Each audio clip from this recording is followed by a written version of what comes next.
want to move on to the Democratic side of the ledger here and some interesting post-mortem that's been happening over on MSNBC. So to my absolute shock, there are actually a few mainstream figures who have now come out after the fact, after they spent years crushing Bernie Sanders, demonizing him, his movement, anyone associated with it, like burning it to the ground, salting the ground, etc.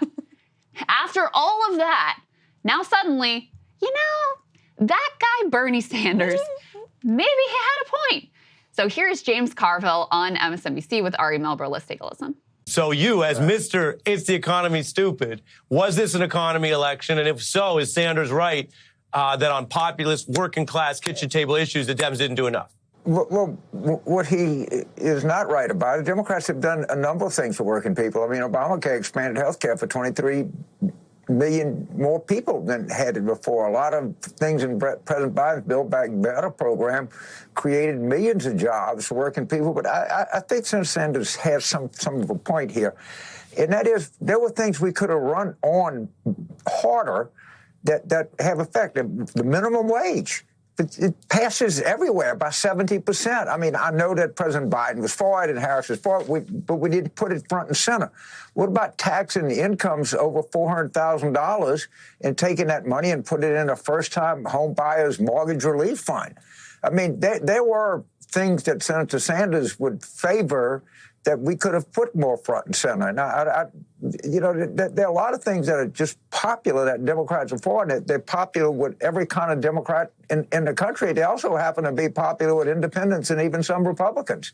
And we should run on a popular thing. A popular thing was not continuing the Biden administration. That was clearly not what people wanted. I think he's a great guy, but people didn't want more of that, and that's what we gave him. Incredible, incredible. And, you know, I mean, I like, in a sense, I guess I should be like, well, better late than never. You know, David Brooks, thanks for coming around, like James Carville. But it's also like, you know, you had 2016 was the time to truly offer like a post-neoliberal vision. And all the energy was that, you know, from Occupy, and it builds into Bernie Sanders, and you have the left alternative to the Trumpian populist direction.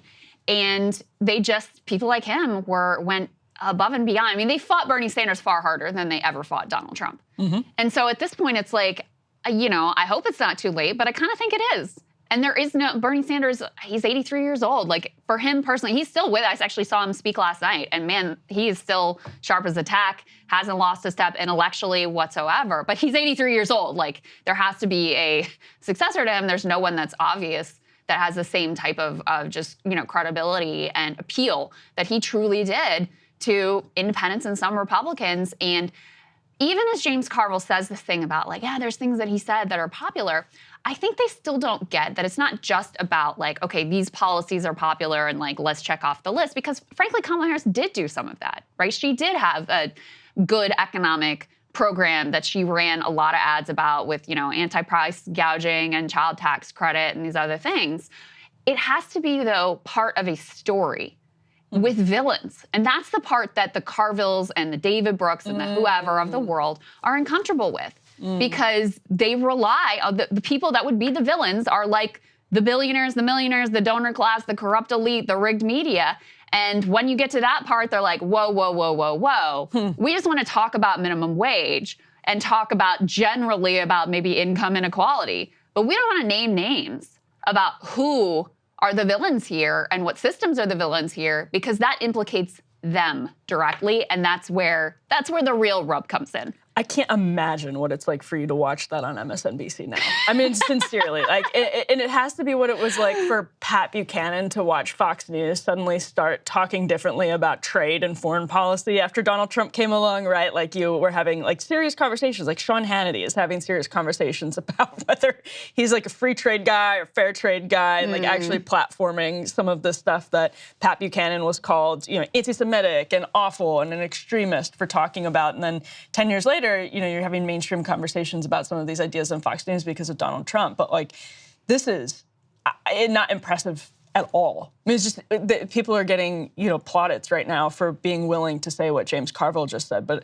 I can't imagine finding that impressive. Like, it would have maybe been impressive or brave 10 years ago, but it's way, way too late. I mean, they already have a second Trump administration. Right. The fascist, quote unquote, has been reelected. Like, that's 2 terms. So well done, guys. This is already an abject failure by your own standards. Yeah, no, it doesn't feel good to be like, I told you so. No. It does not feel good to be in that position because, again, I'm just sort of like, I also know that even as in their despair at the moment, they may accidentally admit that Bernie had a point. And, one thing I've been pointing out is if you look at the groups that Bernie was strongest with, those are the groups, Latinos, working class people, bros, Joe Rogan literally himself. Those are the groups that find the Democratic Party increasingly repellent and have been fleeing them. And so it's just, it's unequivocally the case that those are the groups that Bernie Sanders had the greatest traction. And by the way, that coalition was demonized.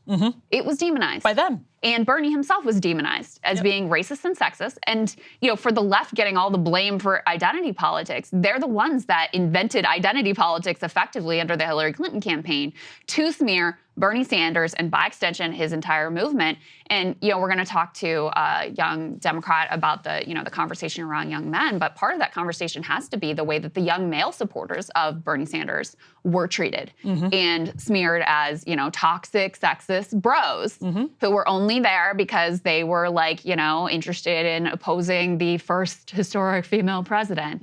And so, when that's the message that has been routinely coming out of the Democratic Party now for 8 years straight, that's going to have an impact too. I'm not saying that's everything that's going on, but I also don't think it's something that you should just completely ignore when you're looking at the number of people who did travel along that Bernie to Trump pipeline ultimately. Well, and I think it was such a good point, just lastly, about diagnosing the problem, but not being willing to go fully with the right treatment. If we're using that metaphor, and that finally they're seeing what has been obvious. I mean, it's not impressive for them to come around to this in 2024. Right. But at least being willing to admit it and have that conversation, all right, that's one thing. But if you're not willing to admit that your friends are the villains in the story, then you can't treat the problem, because that would require actually undermining their power, their influence, their bank accounts. That would require taking really tough pills. Yeah. And they're not willing to do that. Easy to say Bernie is right now that Bernie Sanders is 83 years old and is completely he won't run again. Irrelevant to any sort of future conversation about power. This was interesting to me. Let's put C2 up on the screen. And I think indicative of probably the way that Democrats are actually going to react to this loss. So among Kamala Harris voters, they asked this question. This was YouGov. Who do you think is more to blame for the outcome of the 2024 election? So 24% say Joe Biden. Makes sense. 6% only say Kamala Harris. And I actually think it is fair to blame Joe Biden more than Kamala Harris, although obviously both shoulder some blame for the decisions that were made here. But the majority say it's just a bad year for Democrats. Meaning they'll get them next time. No need for any major changes or adjustments.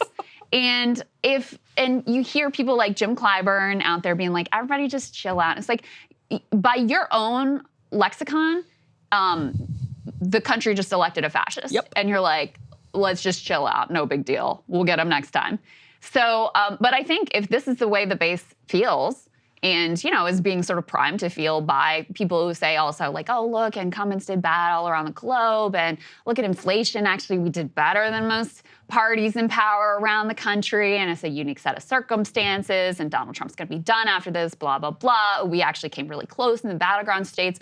There's a million reasons they can come up with for looking at this and saying, we don't really need to adjust. We can keep doing our thing. There always is. And we'll get them next time. And I think that's probably going to be the primary reaction. You'll have the, the signaling from Seth Moultons of the world of oh, we're going to, whatever issue is polling the most poorly, let's just throw that issue under the bus. And, especially ones that don't harm the donor class whatsoever, being more oppositional to trans people is not going to hurt any donor base. So that's easy to do. Let's just do that.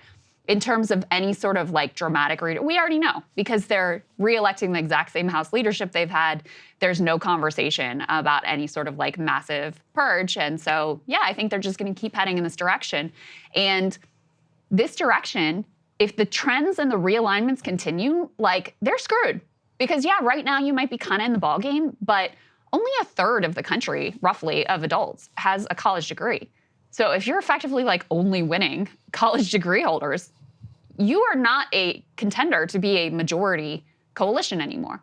Like that, if that trend continues, you're going to be a permanent minority with basically no power outside of certain blue areas. I mean, it's for a lot of people on the right, seeing the numbers among young people of shifts, not just in terms of who they voted for via exit polls, but public opinion polling on different issues. Young men, I know we're talking about this later, but the point I'm trying to make here is that like that's shocking to people on the right. If you had told people on the right 10 years ago that young people would have shifted that dramatically on different issues, especially young men, it would have been unthinkable. That was literally like a fantasy that anyone would have ever been able to make those shifts in such quick time. And now Gen Z is seeing a boom in trade skills, people not going through a full college education. So yeah, I think college enrollment has peaked.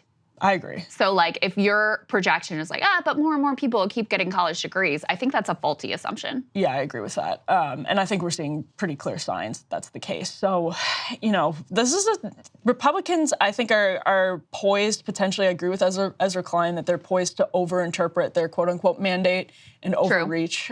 True. Because Kamala Harris is like a terrible candidate and still managed to win nearly half of the country's vote. I mean, this is probably going to be a popular vote that's like a 2-point difference. So I think it's very possible. And even in some of these battleground states that Donald Trump ended up sweeping, it was a really thin margin. So I think it's possible that Republicans overreach and they do interpret this quote-unquote mandate, but even so, the long-term trends for Democrats, there are some really worrying signs, just like there are for Republicans. The country's not with them on abortion, country's not with them on tax cuts for the wealthy, is not with the donor class of the GOP on the social safety net. There's some serious foreign policy differences between that donor class and the average voter as well. So there are real problems for Republicans down the line. But for Democrats, I mean, the long-term trends with younger voters, that was never a worry. And now it is. Yeah, absolutely. I do think some of what was seen this time is not only a shift to the right. I think that's real. But there was also fewer young people who turned out. You know, there was a depression of the sort of like Democratic young base. And, you know, Gaza has to be part of that. Has to be part of that. I don't want to overstate it. I think, you know, it'd be easy for me, given my ideology, to say, like, this is the reason they lost. I think it is part of the reason they lost, though, you know, because how can you really feel like, oh, I'm standing for the good and the righteous when you see in your social media feed every day? I mean, I've seen horrors that I never imagined and will never be able to get out of my head, and I know I'm not alone. So, yeah, that'll depress your base. Feel like I don't want to be complicit in a genocide. I don't want to be anywhere near this, and so maybe I don't want to vote for Donald Trump, but I can't pull the lever for this. I mean, it's not surprising, but I feel like the lack of conversation about how much that actually affected the youth vote, young turnout, and potentially young people voting for Trump as like an anti-establishment, whether or not people agree with it. I mean, I know you and Saagar talked about the AOC Q&A that she's been doing on her Instagram. And right. Listen, in D.C., like, people don't have to agree with it, and ideologues don't have to agree with it, but there are a lot of normal voters who see that issue totally differently, just trying to give a finger to the elites, no matter how they do it. And for some of them, I think the war in Gaza is really a part of that, and it's affecting voting patterns. And there's just been a total glossing over of how that probably shifted the election in Donald Trump's favor, too. Yeah, it is possible. It is possible, given how narrow, like, Michigan was in particular, that could have actually been decisive there. It's possible. Totally. Like, I'm not saying one way or another, but I find that theory to be plausible. College towns in Wisconsin and Georgia and North Carolina, absolutely. Hey, if you like that video, hit the like button or leave a comment below. It really helps get the show to more people. And if you'd like to get the full show ad-free and in your inbox every morning, you can sign up at breakingpoints.com. That's right. Get the full show, help support the future of independent media at breakingpoints.com.